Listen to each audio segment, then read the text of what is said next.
Modification of root. The roots which we see all around us, they are modified for performing different kind of functions. What are functions generally which are assigned to roots? These are including this one, that is the conduction of water and the minerals. But apart from this, this routine job of absorbing water and minerals from soil, they also perform different kind of function. Let us see first of all that the roots can be of different type as we have studied previously. Like it could be trap root, like carrot, turnip, which you all just eat. That is the representing tap root. It could be adventitious roots of sweet potato. Like in sweet potato, we just see adventitious roots are there, which get swollen. And what is the purpose of them to get swollen? Their purpose is the storage of food. Now what happened, in certain plant we just observe them in different form, like crop roots which are found in banyan tree. All of you can just see here these roots which are hanging from the branches. These are crop roots. In the same way, in maize and sugarcane, you can see that at the lower region of the stem several roots arise. These are just only for the purpose of support. The same way here in the banyan, crop roots are also for the purpose of support. Then the roots which come at the lower region of the sugarcane and maize, these roots are called stilt roots. When we go to the other categories of plant, like Rhizophora is mentioned there, they have specific roots. These roots are called pneumatophores. Like we have seen, all the roots grow towards the soil, but these pneumatophores are the negative geotropic which comes out of the soil, and these are found in mangrove forest, or those forests which are found in the swampy area. Example is given here, Rhizophora. What is their purpose? The purpose is to just enhance the ability of plant and its root to breathe, as they are growing in marshy areas. So for root region, generally scarcity of oxygen occurs. So in order to just breathe in that area, they just occur in the form of these pneumatophores which emerge above that marshy land. Example is Rhizophora, as we have studied. Then next thing is here is stem. The part of the plant which is above the ground, that is representing a stem. What is the main identification mark in the stem? Then the main identification mark in the stem is presence of node and internode. Like this one is the stem. You would have observed that such kind of a compact area is found in the stem from where the branches arise. This area from where branches or the leaves arise, this is called nodes, and the region between the two nodes is called internode.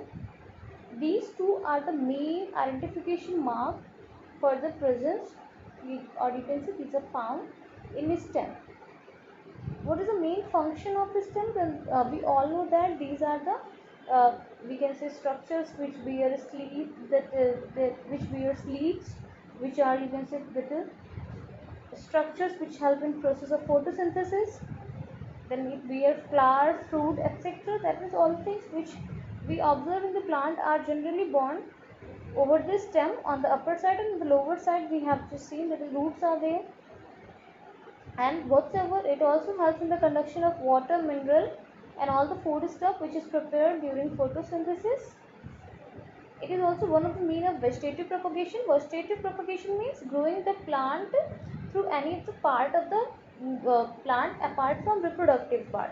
Like reproductive part of plant is flower.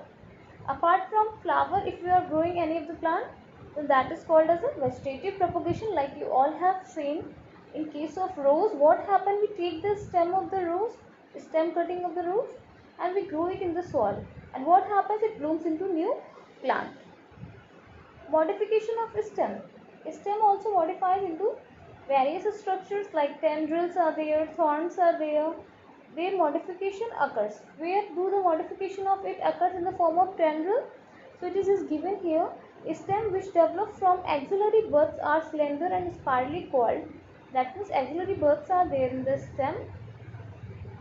From that, if you can just say that the tendril formation occurs, then it helps in coiling, and it helps in just clamping the plant over the surface. Like example is given here, cucumber, pumpkin, watermelon, all these are the Example, grapevines like angur, these are the examples.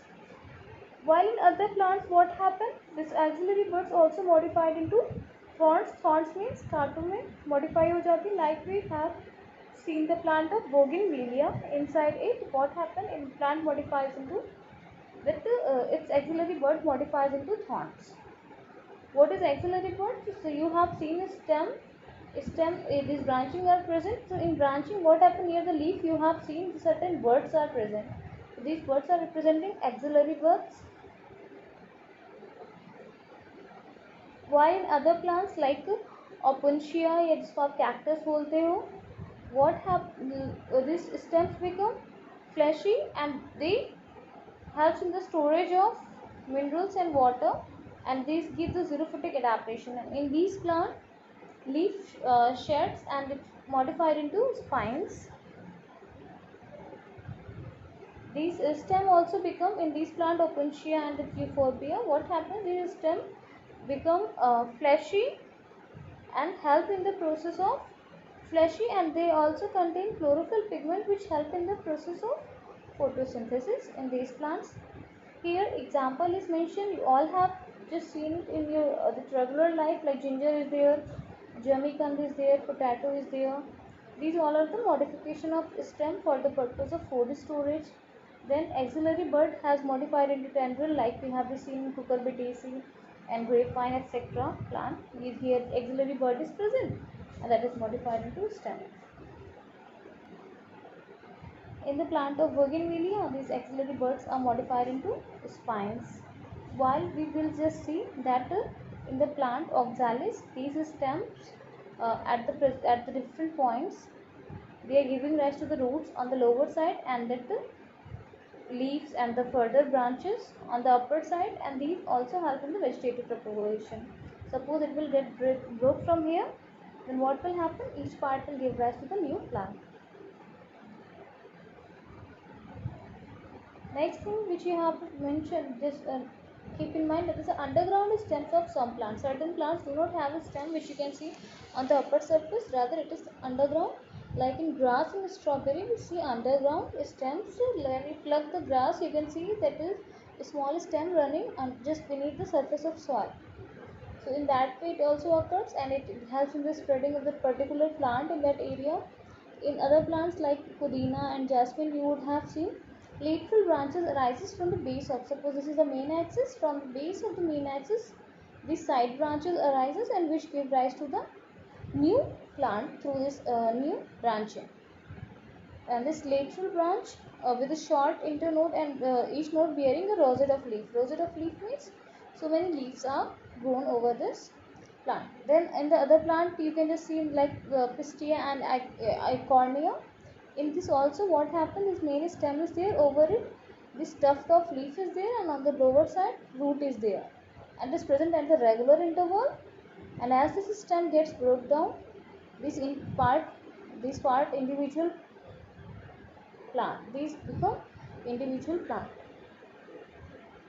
The other thing which you have to keep in mind, that is the same phenomena we can observe in the other plants like banana and the pineapple and chrysanthemum. The lateral branches originate from the base से ही lateral branch originate होंगे, and it will come out in the form of that new plant. And we thought that the plant is coming from the soil, but it is coming from the lateral branches which are coming from the underground part of that particular stem. What you have to keep in your mind, that is in the case of eichhornia, because this is asked in your class 12th also, so it is important from your class 12th point of view also. Leaf. Let us understand the structure of leaf. First of all, the axillary bud later develops into a branch. The leaf is lateral, generally flattened structure borne on the stem. It develops at the node and bears a bud in its axil. What happens? Suppose the stem, here leaf is there, and it bears one that bud here, axillary bud this is called, and this bud later on becomes the branch. What other thing which you have to see in the leaf, that is the leaf consists of three main parts: leaf base, petiole, lamina, which you can clearly see here in this diagram. This whole flat structure is called lamina. A leaf blade also it is called as. Then here you can see this green color projected structure which is called as stipule.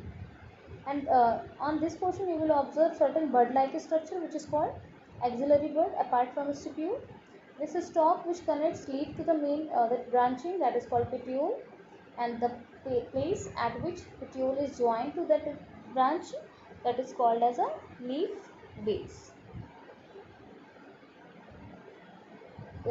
Leaf base may become swollen, which is called pulvinous. If suppose leaf base is swollen, then that is called as a pulvinous.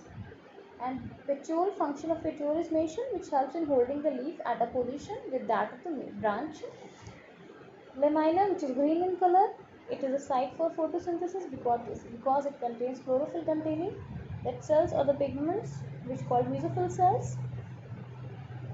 Apart from that, it also has so many veins and midrib which help in the conduction of food, mineral, water, etc.